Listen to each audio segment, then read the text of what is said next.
पिता तुल्य बुजुर्गों को, माताओं को, बहनों, नौजवान साथियों को, सबको मैं प्रणाम करता हूं कि आप सब लोगों ने वरिष्ठ नागरिक सम्मान समारोह में आकर के इस कार्यक्रम को खूबसूरत बनाया है, ऐतिहासिक बनाया है।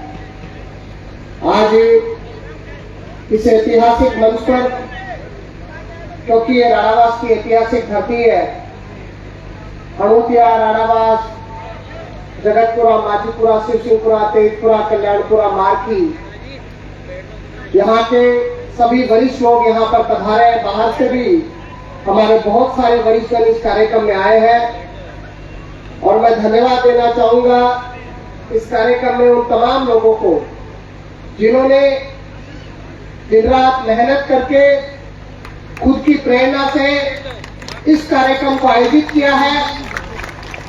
और वे सही मायने में, क्योंकि राणावास की धरती एक ऐसी धरती है, हमारे पूरे क्षेत्र का मुख्य प्रमुख स्थान है, बीच का स्थान है।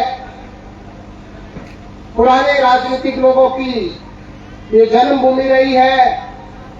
हमारे यहाँ पर पूर्व विधायक जी आदरणीय हनुमान साहब व्यास जी, स्वर्गीय हनुमान साहब व्यास जी की भी ये धरती रही है। हमारी पूर्व प्रधान उर्मिला जी की भी ये धरती रही है और बहुत सारे नेताओं ने हमारे इस क्षेत्र में रह करके जो राणावास की धरती है, क्योंकि मैं जब से क्षेत्र में आया हूं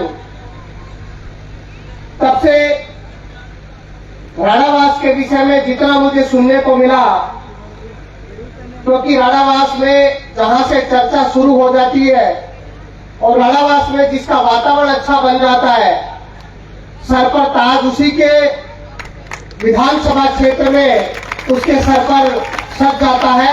ये ऐसी धरती है।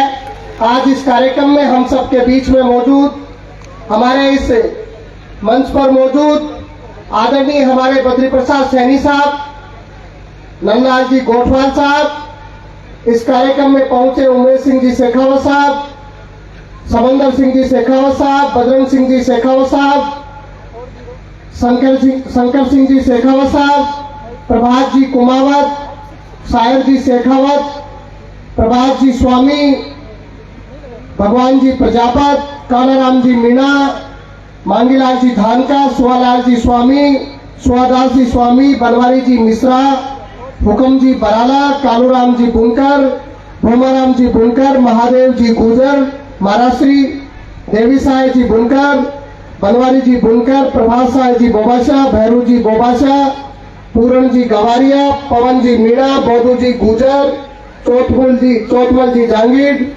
जगदीश जी गुजर, महेश जी मीणा, शैतान जी शेखावत, सूरज भान जी वर्मा, साधुराम जी बुनकर, बनवारी जी धानका, मालीराम जी धानका, मक्खन जी धानका, लक्ष्मण जी रेगर, जुम्मा खाजी खोरी, गफूर खाजी, किशनलाल जी धानका, राजकुमार जी बुनकर, रतन जी जंगीर, मंगेश जी बावरिया, चेतन दास जी स्वामी, खेमदास जी स्वामी, श्रवण सिंह जी शेखावत, प्रभुनाथ जी, रघुनाथ जी जांगीर, कृष्ण कुमार जी गुजर, सुरेश जी रंगायत, निरानदास जी महाराज, जगदीश जी निठारवाल, बनवारी जी ज्योतिषी, बाबूलाल जी शर्मा, बजरंगलाल जी पीटीआई, रामू जी ठेकेदार, हनुमान जी बुनकर, बनवारी जी बोबाशा, रामेश्वर जी सामरिया, सालगाराम जी गुजर, बालूराम जी गुजर,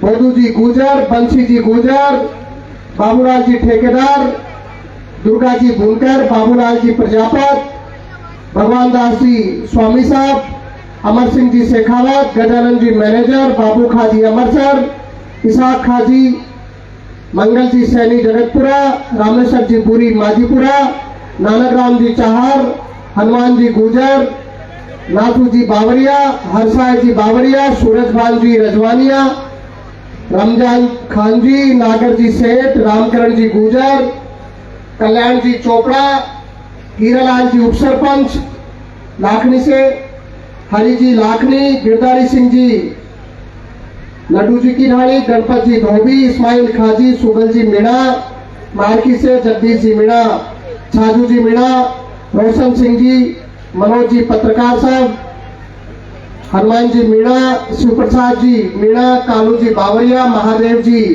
पूर्व सरपंच साहब, मंगल जी बुनकर, गंगाराम जी बुनकर, लक्ष्मण जी प्रजापत, बद्री जी मंगेरिया, रामकरण जी पंचानिया, रामलाल जी मीणा, रामजीलाल जी मीणा, राकेश जी दादरवाल, डॉक्टर सुरेश जी व्यास, नाथू जी जांगीर, सतपाल जी मीणा, नवीन जी शोगन, मुरली जी मीणा, राजेश जी वार्ड पंच, हीरालाल जी कुमावत हमारे छात्र संघ के अध्यक्ष, दीपक जी हरिजन, कैलाश जी पुजारी, पवन जी वर्मा, मिठू जी जांगीर, जगदीश जी धाबाई, घासी जी धाबाई, सोनाल जी फामड़ा, मुकेश जी धाबाई, नारायण जी बुनकर, शैतान जी गुजर, धर्मेंद्र जी उपसरपंच साहब, बंशी जी सैनी, कृष्ण जी, सौरभ जी, अंकित जी, रामकुमार जी धाबाई, मोहन सिंह जी शेखावत, धूड़ा जी यादव, पवन जी मीणा, रामपाल जी, मुरली जी अकाउंटेंट, धर्मपाल जी यादव, किशनलाल जी सीआई साहब, विनोद जी कुमावत, रामकिशोर जी कुमावत, सुरज्ञान जी मीणा, राकेश जी धाबाई, रामेश्वर जी बुरी, साधुराम जी धाबाई, रघुराज जी कुमार, साजमल जी पारिक, ओम जी डूडी, मांगूदास जी स्वामी, किशोर सिंह जी, रामेश्वर जी हजारी जी खटीक, वर्मा जी खोकर, सावर जी चाहर, त्रिलोक जी बुनकर, श्याम जी हरिजन, बंशी जी मिस्त्री, रामेश्वर जी कुम्हार, रामेश्वर जी गवारिया, चौथमल जी शर्मा, राकेश जी शर्मा, मक्खन जी शर्मा, हमारे कैलाश जी शर्मा, हरीश जी शर्मा, मोहन जी गुप्ता, जगतपुरा से गोपाल जी कुमार, जगदीश जी कुमार, दीना जी वर्मा, कजूलाल जी जांगीर, मुकेश जी शर्मा, रामेश्वर जी स्वामी, मोहन जी गुजर, राधेश्याम जी मिश्रा, पूरन जी टेलर, चौथमल जी बावरिया, बाबूलाल जी बावरिया, राधेश्याम जी बावरिया, मुरली जी, भैरू जी चेलेवाल, राम सिंह जी दबाई, वेद प्रकाश जी शर्मा, राजेश जी सैनी, कालू जी बावरिया, शिवराम जी प्रसाद, शिव प्रसाद जी मीणा, जयचंद जी मीणा, छाजू जी मीणा मार्की से, छाजू जी मीणा माजीपुरा से, अर्जुन जी बावरिया, ओम जी डूडी साहब, मालीराम जी शर्मा साहब, जगदीश जी घोषणा, सीताराम जी सैनी, बोधूराम जी सैनी, सुंदराम जी गुजर, सीताराम जी वर्मा, गोपी जी कुमावत, माता जी मीणा, रामजीलाल जी मार्की, मक्खन जी, मुरली जी, सभी मंच पर उपस्थित सम्मानित अतिथिगण, उदयराम जी बुनकर, बंशीधर जी बुनकर, शंकरलाल जी बुनकर, कालूराम जी बुनकर, वाड़पन साहब, ओम प्रकाश जी लांबा साहब, ओम प्रकाश जी, मन्नालाल जी बुनकर, सीताराम जी बुनकर, रामनिवास जी बुनकर, गोकुल चंद जी बुनकर, गोपी जी घोषणा, हजारी जी बुरी, सरदार मल जी मीणा, सोनीलाल जी बुनकर, बाबूलाल जी कुमावत, बंशीधर जी धाबाई, कालूराम जी मीणा, मिठूलाल जी मीणा, गोमीराम जी सैनी, सीतामल जी बुनकर, मदन जी बैन वाले, घासी जी धाबाई, ओम प्रकाश जी मीणा, बाबूलाल जी जुभर, लालचंद जी मीणा, मक्खन जी अटल, धनालाल जी बुनकर, गफूर खाजी, ओम प्रकाश जी, हीरालाल जी बुनकर, बाबूलाल जी जमालपुरिया, सोहन जी हरिजन, कैलाश जी हरिजन, सिंगुदयाल जी सैनी, जगदीश जी घोषणा, गंगाराम जी, सीताराम जी, केसर जी सासी,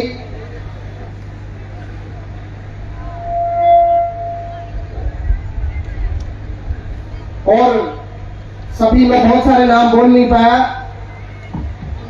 मैं धन्यवाद देना चाह रहा हूं राणावास, हमारे शिवसिंहपुरा, हमारा गोनपुरा, हमारे माजीपुरा, जगतपुरा, हमारे मारखी, हड़ूतिया, भूगलावाड़ी, तेजपुरा, कल्याणपुरा, खालसावाड़ी, सभी लोगों को धन्यवाद देना चाहता हूं। वहां के कार्यकर्ताओं को धन्यवाद देना चाहता हूं कि आपने वाकई मेहनत करके ये कार्यक्रम ऐतिहासिक बनाया है। आज हमारे लिए ऐतिहासिक दिन है। हमारे जो महात्मा गांधी जी, जिन्होंने बहुत लंबे समय तक इस देश की आजादी के लिए, बहुत लंबे समय तक अहिंसात्मक रूप से जो आंदोलन किया, जो हमारे राष्ट्रपिता हैं, जिन्होंने पूरे विश्व में एक अहिंसा का संदेश देकर के एक अहिंसात्मक क्रांति लाने का काम किया, ऐसे महापुरुष हमारे राष्ट्रपिता महात्मा गांधी जी की जयंती भी है और हमारे पूर्व प्रधानमंत्री लाल बहादुर शास्त्री जी की भी जयंती है, जिन्होंने जय जवान जय किसान का नारा अगर सबसे पहले विश्व में कहीं लगा तो हमारे पूर्व प्रधानमंत्री लाल बहादुर शास्त्री जी ने दिया। आज जय जवान जय किसान का नारा विश्व का सबसे बड़ा नारा है, जहां पर जवान और किसान की बात प्रमुखता से अगर किसी नारे के साथ में दोहराई जाती है तो वो जय जवान जय किसान का नारा है। हम सब लोग यहाँ पर इकट्ठा हुए हैं और हमारे यहाँ पर वरिष्ठ नागरिक सम्मान समारोह चल रहा है। मेरे से पूर्व सभी वक्ताओं ने वरिष्ठ नागरिक सम्मान समारोह पर प्रकाश डाला। आज के समय में जब हर व्यक्ति अपने काम में व्यस्त है, हर नौजवान जब अपने काम पर चला जाता है, अपनी पढ़ाई पूरी करने के बाद में अपने काम धंधे में व्यस्त हो जाता है और परिवारजन ये सोचते हैं कि अब हमारा काम बाहर रहने का है, परिवार को संभालने का है, लेकिन हम लोग उस परिस्थिति में, उस माहौल में एक बात को भूल जाते हैं। जिन लोगों ने जीवन भर तपस्या करके हमारे जीवन को अनमोल बनाया है, जो माता पिता, हमारे बुजुर्ग दादा दादी, जिन्होंने हमें पाल पोस कर बड़ा किया है, आज वो जो वरिष्ठ जन है, जो सही मायने में जीवन में जिन्होंने सिद्धांत हमको सिखाया है, जीवन को कैसे जिया जाता है, उस जीवन की पद्धति उन्होंने हमको सिखाई है। और शास्त्रों में कहा गया है कि अगर सबसे पहला गुरु अगर कोई है तो माता है, और माता के बाद में कोई दूसरा गुरु है तो पिता है। उसके बाद में आपको विद्यालय में आपके गुरुजी, आपके कॉलेज में, विश्वविद्यालय में वो आपको पढ़ाने का, संस्कार देने का काम करते हैं। आज हमने जो आयोजन किया है, जो पिछले 6 महीने से आयोजन चल रहा है, ये वरिष्ठ नागरिक सम्मान समारोह हमारे कार्यकर्ताओं की जो सही सोच है, रचनात्मक सोच है, आज उसी का नतीजा है कि हमारे कार्यकर्ताओं ने मेहनत करके वरिष्ठ जनों को घर घर जाकर के आमंत्रित करके सब लोगों को सम्मान पूर्वक एक जगह बिठा करके ये ऐतिहासिक आयोजन करने का काम किया है। और मैं मानता हूं कि किसी एक विधानसभा में हजारों हजार की संख्या में अगर कहीं पर कार्यक्रम हुआ होगा, मैं दावे से कह सकता हूं, एक संकेत के आधार पर, केवल सांकेतिक रूप से वरिष्ठ जनों का सम्मान करना अलग बात है। सांकेतिक रूप से वरिष्ठ जनों के बारे में बातें कहना अलग बात है। अपने भाषण में, अपने शब्दों में केवल सांकेतिक रूप से सम्मान देना अलग बात है, लेकिन एक विधानसभा क्षेत्र पर, एक उपखंड के स्तर पर अगर हजारों हजार की संख्या में कहीं पर वरिष्ठ जनों का इतने मन से, इतने दिल से सम्मान समारोह का कार्यक्रम आयोजित हुआ है, तो इस देश में एकमात्र जगह छापरा विधानसभा क्षेत्र की इस ऐतिहासिक धरती पर हुआ। और मैं धन्यवाद देना चाहूंगा यहाँ के कार्यकर्ताओं को, जिन्होंने संस्कार से ओतप्रोत होकर के इस पद्धति को अपनाया है। मेरे लिए खुशी की बात है, मैं गांव के किसान के परिवार में जन्मा हूँ। आपके नजदीक का गांव है बिलासपुर। मैं गांव के किसान के घर में जन्मा हूँ और मुझे सौभाग्य मिला है, मुझे वो परिवार से संस्कार मिला है, मुझे उस विद्यालय से वो संस्कार मिला है, मुझे उस महाविद्यालय, विश्वविद्यालय से वो संस्कार मिले हैं, जिसकी बदौलत आज मैं बुजुर्गों की चरणों की मिट्टी उठा करके अपने माथे पर लगाने का काम कर रहा हूँ। और ये संस्कार वाकई किसी परिवार से मिल सकते हैं, किसी किसान के, किसी मेहनत कश मजदूर के घर से मिल सकते हैं, किसी ऐसे परिवार से मिल सकते हैं जिसने गांव का जीवन जिया हो, जिसने संस्कार से ओतप्रोत जीवन जिया हो।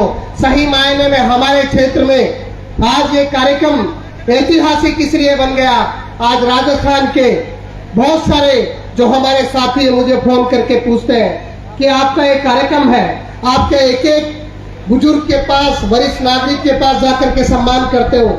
मैंने भी मेरा अनुभव उनको बताया कि मैं एक एक हमारे बड़े वरिष्ठ बुजुर्ग पिता हो, हमारी माताएं हैं, मैं एक एक व्यक्ति के पास जाता हूँ और कोशिश करता हूँ कि उनका आशीर्वाद मुझे मिले। उनका जो मेहनत का आशीर्वाद है, उनके जीवन का अनुभव है, उनके जीवन की तपस्या का जो आशीर्वाद है, वो मेरे सर पर हाथ रखेगा तो निश्चित रूप से मैं मानता हूँ कि जो बदलाव हम लोग मिलकर लाना चाहते हैं, वो बदलाव सार्थक रूप से हमारे बीच में आकर के रहेगा। और उसका अगर कोई माध्यम और अगर उस कार्यक्रम से अगर कोई रिजल्ट, अगर कोई परिणाम अगर कोई लेकर के आएगा, तो ऐसे कार्यक्रम उस परिणाम को सही रूप में सार्थक करने का काम करेंगे। मेरे से पहले बहुत सारे वक्ताओं ने हमारे विधानसभा क्षेत्र के बारे में भी बहुत सारी बात कही। आप सब लोगों को पता है कि मैं जो एक एक शब्द यहाँ पर बोल रहा हूँ, आप लोग इस बात को जानते हो। 36 कौम के लोग यहाँ पर बैठे हो। मेरा गांव आपसे नजदीक है। मैं गांव के सरकारी स्कूल में भी पढ़ा हूँ, गांव के सामान्य प्राइवेट स्कूल में भी पढ़ा हूँ। मुझे विश्वविद्यालय महाविद्यालय में पढ़ने का अवसर भी मिला है। मुझे सौभाग्य मिला है वहां के विश्वविद्यालय का अध्यक्ष बनने का सौभाग्य भी मिला है। लेकिन जब से मैंने मेरे क्षेत्र में काम करना शुरू किया, मेरे अपने लोगों के बीच में काम करना शुरू किया, हमारे यहाँ के किसान के बीच में काम करना शुरू किया, नौजवान के मुद्दे उठाना शुरू किया, हमारे मजदूर की बात कहनी शुरू करी, हमारे व्यापार को कैसे मजबूती मिले इसकी बात उठाने का प्रयास किया। तो शुरू से, क्योंकि कोई व्यक्ति राजनीति में आता है तो उसके सामने बहुत सारी चुनौतियां आती है, और अगर चुनौतियों से डर करके व्यक्ति घर बैठ जाए तो मुझे नहीं लग रहा कि सच्चे मायने में वो राजनीति कर रहा है या सच्चे मायने में वो समाज सेवा कर रहा है। चुनौती से डर करके घर नहीं बैठना चाहिए, और मैं भी चुनौतियों से डर करके घर नहीं बैठा। आप लोगों को अच्छे से पता है कि हमारे यहाँ पर जो राजनीतिक परिवार लंबे समय से सक्रिय रहे, आदरणीय कमला जी का परिवार यहाँ पर सक्रिय रहा। आदरणीय कमला जी बहुत लंबे समय तक यहाँ राजनीति में रहे, हमारे क्षेत्र में रहे, और जब कमला जी क्षेत्र में रहे तो मैं निश्चित रूप से कहना चाहूंगा कि कमला जी भी एक किसान परिवार से आती है। कमला जी ने भी लंबे समय तक रह करके क्षेत्र में काम किया होगा, और काम यहाँ पर किया है। हमारे क्षेत्र में बहुत सारे लोगों ने भी काम किया होगा। लेकिन आप पुराना 20-25 वर्ष उठा करके देखेंगे, एक बात मैं आप लोगों के बीच में उठाना चाहता हूं कि राजनीति में अगर कोई परिवार लंबे समय से राजनीति कर रहा है तो इसका मतलब ये नहीं है कि उसकी पीढ़ी दर पीढ़ी राजनीति चलती रहे। इसका मतलब ये नहीं है कि कोई भी व्यक्ति उस कुर्सी पर आकर के इसलिए बैठ जाए कि मैं उस राजनीतिक परिवार का सदस्य रहा हूं जिस राजनीतिक परिवार में मेरे दादा दादी, मेरे पिताजी, मेरे माताजी यहाँ के विधायक रहे हैं। ये उसकी योग्यता का प्रमाण नहीं हो सकता। उसकी योग्यता का प्रमाण अगर होगा तो उस क्षेत्र में काम करने का प्रमाण होगा कि वो कितने किसानों के मुद्दे उठा रहा है, कितने यहाँ के नौजवान की बात उठा रहा है, कितने यहाँ के लोगों की मांग को उठा करके इस प्रशासन के सामने रख रहा है। आप लोगों को अच्छे से पता है कि 2008 में जब आदरणीय कमला जी की टिकट कांग्रेस पार्टी से कटी, 2003 में हमारे बीच में राव राजेंद्र सिंह जी यहाँ के विधायक रहे। राव राजेंद्र सिंह जी के पिताजी, उनकी माताजी भी यहाँ की विधायक रही। 2008 में जब कमला जी का टिकट कटा तो बहुत सारे वरिष्ठ जन यहाँ पर बैठे हैं, सामने बैठे हैं। आप लोगों को अच्छे से पता है कि कमला जी के सगे भतीजे जो स्वर्गीय इंद्राज जी बेनीवाल, जो अब उत्तराखंड की त्रासदी में चले गए, हम सबके बीच में नहीं है। वो पूर्व में विराटनगर से प्रधान थे। क्या उनको टिकट मिला था? मैं सही कह रहा हूँ, 2008 में उनको टिकट मिला था। 2008 में उनको कांग्रेस पार्टी ने टिकट दिया था, और 2008 में उनको टिकट दिया तो यहाँ के जो लोग एक राजनीतिक परिवार से जुड़े हुए थे, उन लोगों ने विरोध किया और इंद्राज जी का टिकट वापस पार्टी ने ले लिया और आलोक जी को टिकट देने का काम किया। कोई बताएगा मुझे कि आलोक जी ने जब कमला जी विधानसभा क्षेत्र में रहती थी, जब उप मुख्यमंत्री थी, कई बार अपने कैबिनेट में कई बार मंत्री पद पर रहते हुए यहाँ क्षेत्र में काम करती थी, तो कोई बताएगा कि आलोक जी इस विधानसभा में जनता की बात उठा रहे थे क्या? कभी जनता की बात, जनता के मुद्दे, जनता में आने का काम उन्होंने किया था क्या? कोई हाथ खड़ा करके बताए कि किया था क्या? या नहीं आए तो मना करके बताए कि नहीं किया उन्होंने। जब एक बात बताओ कि उन्होंने कभी जनता की बात कभी रखी नहीं, जनता के मुद्दे उठाए नहीं, केवल इस वजह से उनको टिकट मिला कि वो आदरणीय कमला जी के बेटे हैं। और परिणाम क्या हुआ? 2008 में वो चुनाव हार गए, 2013 में भी चुनाव हार गए, 13 में मुझे भी चुनाव लड़ने का अवसर मिला, मैं भी निर्दलीय चुनाव लड़ा, 2018 में मुझे कांग्रेस पार्टी ने टिकट दे दिया। लेकिन मुझे टिकट इस आधार पर मिला, मैं गांव के किसान का बेटा हूं, मैंने विश्वविद्यालय में हजारों बार छात्रों के मुद्दों को उठाया है, हजारों बार छात्रों की मांगों को उठाया है और उन मांगों को उठा करके उस प्रशासन को झुकाने का काम किया है कि छात्रों की मांग मनवा करके मैंने हमेशा उन आंदोलनों को सफल करने का काम किया है। मेरे बहुत सारे साथी उस समय के सहपाठी मेरे साथ विश्वविद्यालय में रहे हैं। मैंने कभी भी कोई भेदभाव करने का काम नहीं किया। मैं उस विश्वविद्यालय का छात्र संघ का अध्यक्ष रहा। जिस विश्वविद्यालय के अध्यक्ष अगर कोई बनता है तो वो बहुत लंबे समय तक जनता के बीच में रह करके जनता के मुद्दे उठाने का काम करता है। और मैंने भी मेरा प्रारंभ 2012 से जनता के बीच में 11-12 से जनता के बीच में शुरू से ही ये काम करने का प्रयास किया। जनता के बीच में मुद्दे उठा करके मैंने हमेशा जनता की बात करने की कोशिश की। लेकिन जब 2018 में मुझे टिकट मिला तो बहुत सारे लोगों ने कहना प्रारंभ कर दिया कि नया आदमी है और ये राणावास की धरती है। आप लोग बताइए, मैं क्या नया आदमी हूँ? क्या मैंने जनता की बातें, जनता की मांगे नहीं रखी थी? क्या मैं उस विश्वविद्यालय में छात्रों के हजारों आंदोलनों का गवाह नहीं रहा? क्या मैं किसान का बेटा नहीं हूँ? क्या मैं आपके बीच में से जन्मा हुआ एक परिवार का सदस्य नहीं हूँ? क्या मैं बाहर से आया हुआ व्यक्ति हूँ या फिर मैं इस जनता में, इस क्षेत्र में रहने वाला व्यक्ति हूँ? मैं यहीं का रहने वाला व्यक्ति हूँ। मैंने यहीं पर जनता के मुद्दे उठाने का काम किया है, गरीब आदमी की मांगे उठाने का काम किया है। मैंने यहीं पर किसान के मुद्दे उठाने का काम किया है। मैंने यहीं पर मजदूर की बात उठाने का काम किया है। 2018 का चुनाव रहा। 2018 के चुनाव में लोगों ने अलग अलग प्रकार के षड्यंत्र करने का काम किया। लोगों ने आपस में जातिवाद, कैसे जातिवाद की टकरार जनता के बीच में बने, इस प्रकार बनाने का काम किया, ये प्रयास किया।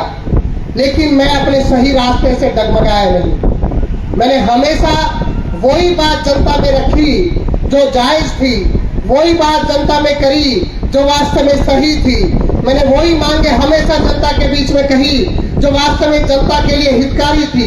2018 का परिणाम भले ही मेरे विपक्ष में रहा, मैं 3800 मतों से चुनाव हारा, लेकिन आप बताइए 2018 में मैं चुनाव हारा और जब 2018 से लेकर के अब 23 चल रहा है, राजस्थान में 200 विधायक है, राजस्थान की विधानसभा में 200 विधायक है और हमारे विधायक जी आदरणीय आलोक जी बेनीवाल, जिन्होंने राजस्थान की विधानसभा में हमारे क्षेत्र का प्रतिनिधित्व करते हुए राजस्थान में सबसे कम प्रश्न पूछने का, सबसे कम मुद्दे उठाने का रिकॉर्ड बनाया है। क्या हमने ऐसा विधायक चुन करके जनता के बीच में भेजा है? हम लोगों को सोचना पड़ेगा कि हमारे बीच में से हमने जिसको चुन करके भेजा वो राजस्थान में 200 नंबर पर है। उनका नंबर राजस्थान की विधानसभा में 200 नंबर पर है।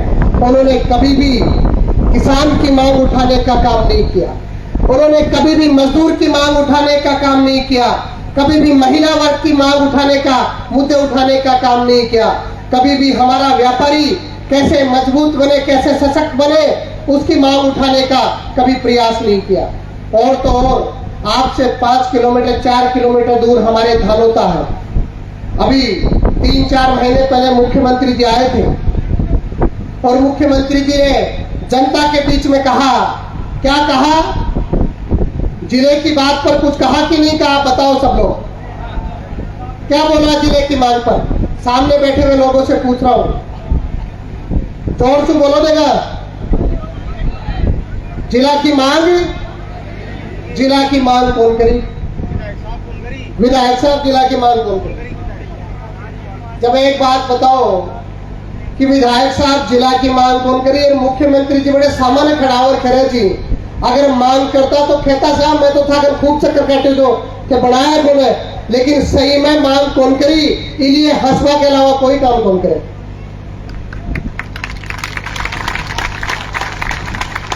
अपने सब एक बात बताओ, अगर आपने जिलो बढ़ जा तो शाहपुरा दूधू जियान की ग्राम पंचायत जिलो बढ़ गई, और अगर आपनो जिलो शाहपुरा बढ़ जा तो कोई नुकसान को काम हो तो गए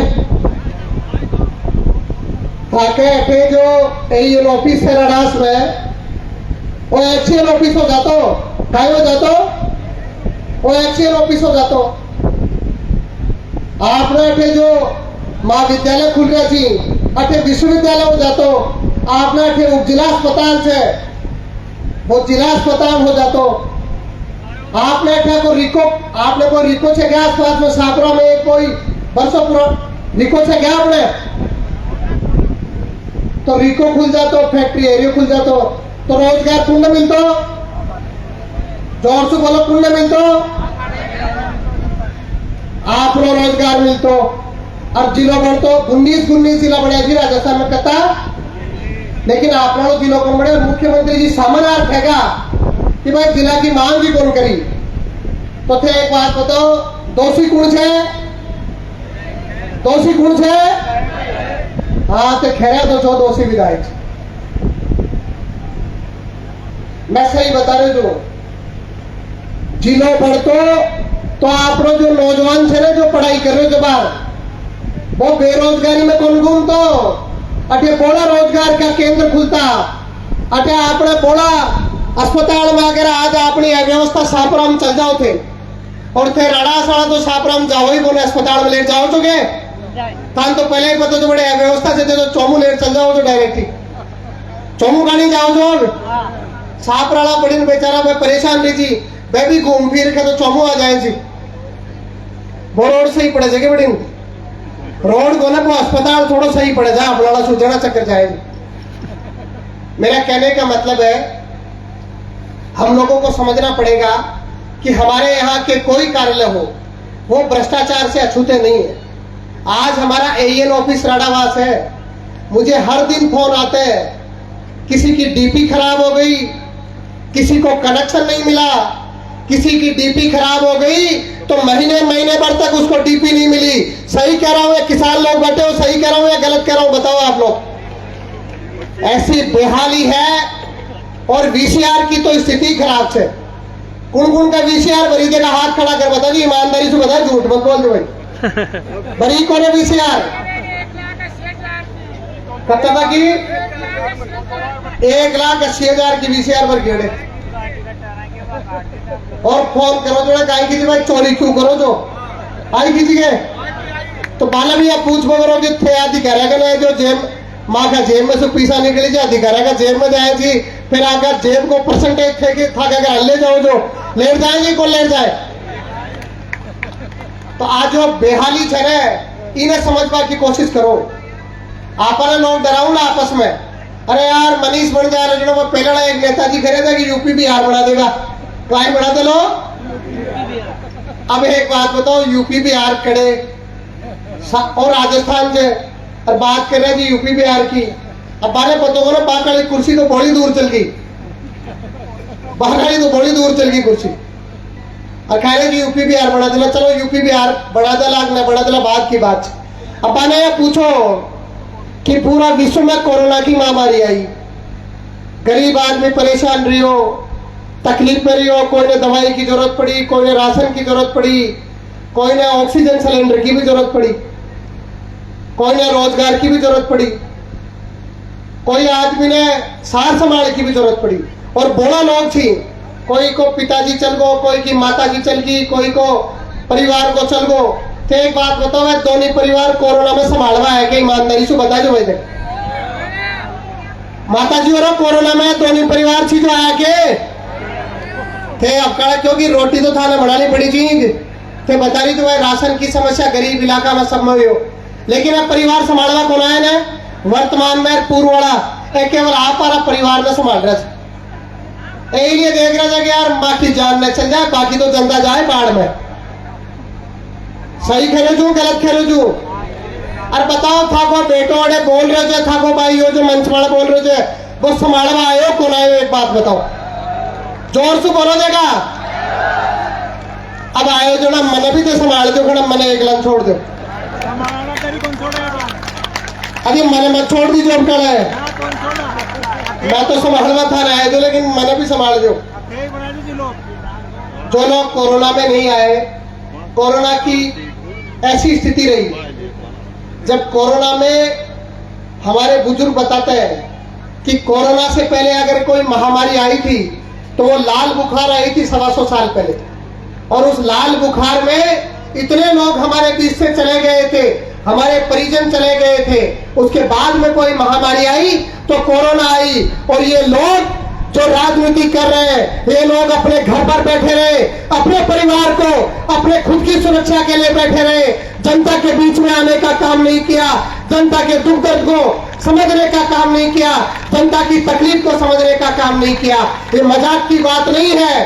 36 कौम के लोगों को सोचना पड़ेगा, कैसे लोगों को हमने चुन करके भेजा है, कैसे लोगों को लगातार हमने चुना है, जो लोग केवल अपने परिवार की चिंता में डूबे रहे कि कैसे हमारी राजनीति बची रहे। उन्होंने जनता की जान की परवाह, जनता में किसी परिवार की परवाह करने का काम नहीं किया। आपके इस भाई बेटे ने, यहाँ के कार्यकर्ताओं ने, यहाँ के भामाशाहों ने एक दूसरे की मदद करने का काम किया, लेकिन वो लोग कोरोना के समय जनता के बीच में नहीं आए। और उन लोगों ने कभी भी कोरोना के समय में आकर के अपनी उपस्थिति दर्ज नहीं कराई। और ये बात चीख चीख करके इसलिए कह रहा हूँ, किसान का बेटा हूँ, गरीब का बेटा हूँ, आप लोगों में से रहने वाले एक परिवार का बेटा हूँ, क्योंकि मैं तकलीफ को समझता हूँ। मुझे पता है कि गरीब परिवार की तकलीफ क्या है, मुझे पता है कि कोई किसान का परिवार अगर कोरोना के समय अपना काम नहीं चला रहा, कोई मजदूर मजदूरी पर नहीं जा पा रहा, कोई व्यापार दुकान नहीं, कोई व्यापारी अपनी दुकान नहीं खोल पा रहा, कोई रेहड़ी ठड़ी वाला अपना काम